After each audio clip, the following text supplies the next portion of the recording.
كم مرة صحيت من النوم وقالت لنفسك ليه أنا مش متفوق؟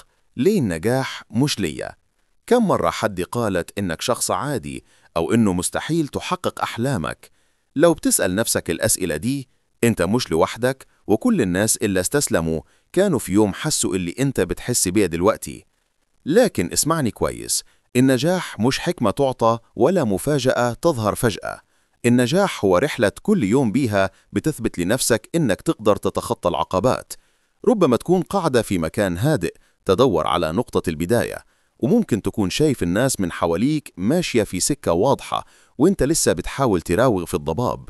لكن حتى الضباب ينهار قدام عزيمتك، قدام إصرارك. لو مشيت خطوة بعد خطوة، مش مهم عدد الأشخاص اللي شافوك بسيط أو قالوا عنك كلام.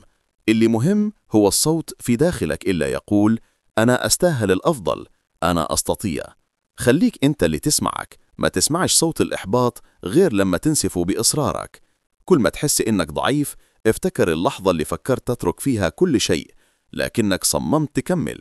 افتكر اللي جعلك تبدأ، حلم، هدف، رسالة، إنك تخلي ليك بصمة.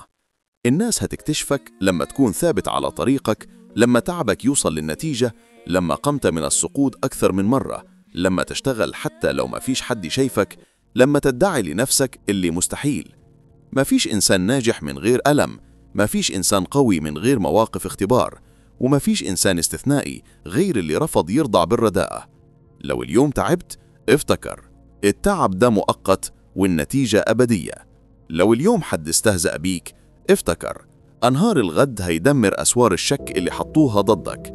اوعى تخلي أي كلمة أقل من طموحك توقفك، اوعى تخلي أي خيبة تأخرك. ارفع راسك، وقف، اتنفس وامشي بقوة. انت مش شخص عادي، انت شخص ممكن يغير حياته بحركة، ممكن يخلي المستحيل واقعي، ممكن يسجل اسمه في صفحات النجاح. ابدأ من الآن، مهما كانت البداية صغيرة، المهم إنك تبدأ. كل خطوة صغيرة هي معركة انتصرت فيها على شكوكك. لو النص ده خلاك تشعر إنك قادر، لو كلمة واحدة دخلت قلبك وغيرت تفكيرك، دوس لايك عشان تكون رسالة توصل لغيرك وتكون سبب تغيير في حياة حد تاني. واشترك في القناة عشان نعيش الرحلة سوا ونكبر في الطموح والمعرفة. يلا نبدأها دلوقتي، لأنه اللي مستنيها أحلامه محتاج يتنفس النجاح من أول خطوة.